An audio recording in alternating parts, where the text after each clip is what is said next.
Kumpulan Amsal-Amsal Salomo, Amsal 16 ayat 1 sampai Amsal 18 ayat 24. Manusia dapat menimbang-nimbang dalam hati, tetapi jawaban lidah berasal daripada Tuhan. Segala jalan orang adalah bersih menurut pandangannya sendiri, tetapi Tuhanlah yang menguji hati. Serahkanlah perbuatanmu kepada Tuhan, maka terlaksanalah segala rencanamu. Tuhan membuat segala sesuatu untuk tujuannya masing-masing. Bahkan orang fasik dibuatnya untuk hari malapetaka. Setiap orang yang tinggi hati adalah kekejian bagi Tuhan. Sungguh, ia tidak akan luput dari hukuman. Dengan kasih dan kesetiaan, kesalahan diampuni. Karena takut akan Tuhan, orang menjauhi kejahatan. Jikalau Tuhan berkenan kepada jalan seseorang, maka musuh orang itu pun didamaikannya dengan dia. Lebih baik penghasilan sedikit disertai kebenaran daripada penghasilan banyak tanpa keadilan. Hati manusia memikir-mikirkan jalannya, tetapi Tuhanlah yang menentukan arah langkahnya. Keputusan dari Allah ada di bibir raja. Kalau ia mengadili, mulutnya tidak berbuat salah. Timbangan dan neraca yang betul adalah kepunyaan Tuhan. Segala batu timbangan di dalam pundi-pundi adalah buatannya. Melakukan kefasikan adalah kekejian bagi raja, karena tahta menjadi kokoh oleh kebenaran. Bibir yang benar dikenan raja, dan orang yang berbicara jujur dikasihinya. Kegeraman raja adalah bentara maut, tetapi orang bijak memadamkannya. Wajah raja yang bercahaya memberi hidup, dan kebaikannya seperti awan hujan musim semi. Memperoleh hikmat sungguh jauh melebihi memperoleh emas, dan mendapat pengertian jauh lebih berharga daripada mendapat perak. Menjauhi kejahatan itulah jalan orang jujur. Siapa menjaga jalannya memelihara nyawanya. Kecongkakan mendahului kehancuran, dan tinggi hati mendahului kejatuhan. Lebih baik merendahkan diri dengan orang yang rendah hati daripada membagi rampasan dengan orang congkak. Siapa memperhatikan firman akan mendapat kebaikan, dan berbahagialah orang yang percaya kepada Tuhan. Orang yang bijak hati disebut berpengertian, dan berbicara manis lebih dapat meyakinkan. Akal budi adalah sumber kehidupan bagi yang mempunyainya, tetapi siksaan bagi orang bodoh ialah kebodohannya. Hati orang bijak menjadikan mulutnya berakal budi, dan menjadikan bibirnya lebih dapat meyakinkan. Perkataan yang menyenangkan adalah seperti sarang madu, manis bagi hati dan obat bagi tulang-tulang. Ada jalan yang disangka lurus tetapi ujungnya menuju maut. Rasa lapar bekerja untuk seorang pekerja, karena mulutnya memaksa dia. Orang yang tidak berguna menggali lubang kejahatan, dan pada bibirnya seolah-olah ada api yang menghanguskan. Orang yang curang menimbulkan pertengkaran, dan seorang pemfitnah menceraikan sahabat yang karib. Orang yang menggunakan kekerasan menyesatkan sesamanya dan membawa dia di jalan yang tidak baik. Siapa memejamkan matanya merencanakan tipu muslihat. Siapa mengatupkan bibirnya sudah melakukan kejahatan. Rambut putih adalah mahkota yang indah yang didapat pada jalan kebenaran. Orang yang sabar melebihi seorang pahlawan. Orang yang menguasai dirinya melebihi orang yang merebut kota.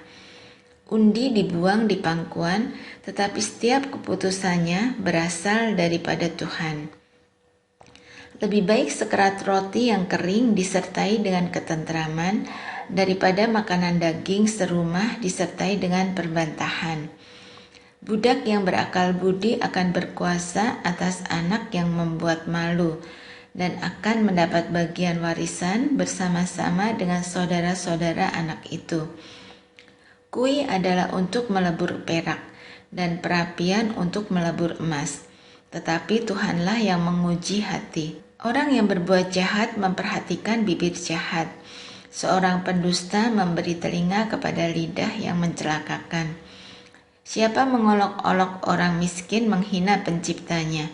Siapa gembira karena suatu kecelakaan tidak akan luput dari hukuman. Mahkota orang-orang tua adalah anak cucu, dan kehormatan anak-anak ialah nenek moyang mereka. Orang bebal tidak layak mengucapkan kata-kata yang bagus, apalagi orang mulia mengucapkan kata-kata dusta. Hadiah suapan adalah seperti mestika di mata yang memberinya. Kemana juga ia memalingkan muka, ia beruntung.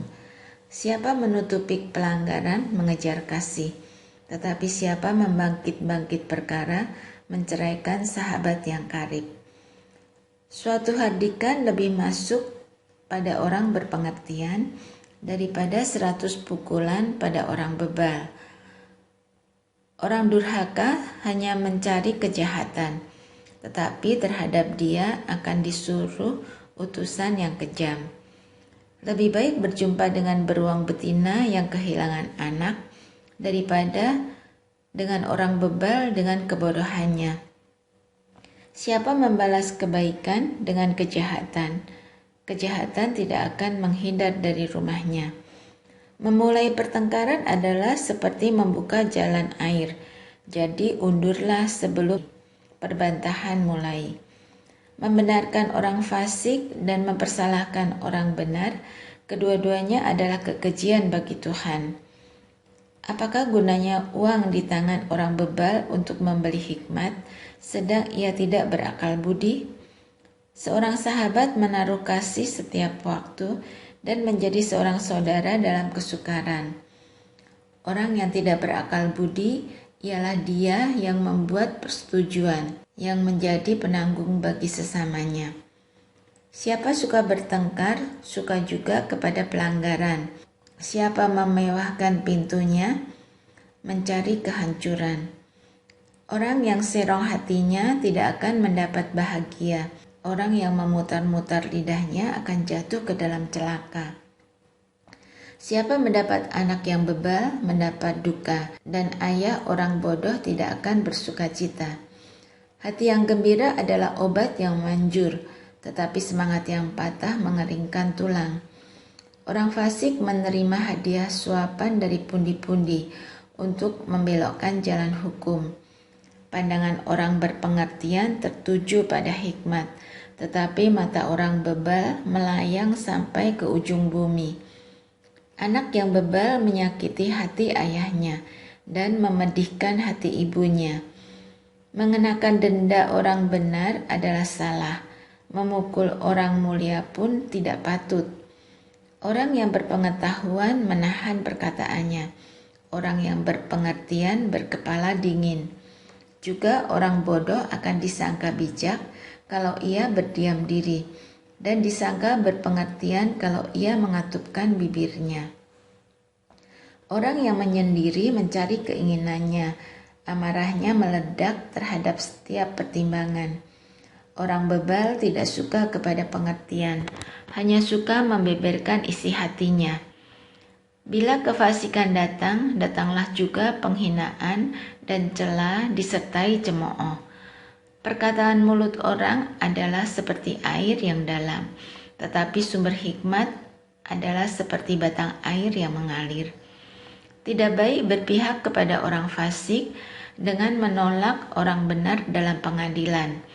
Bibir orang bebal menimbulkan perbantahan, dan mulutnya berseru meminta pukulan.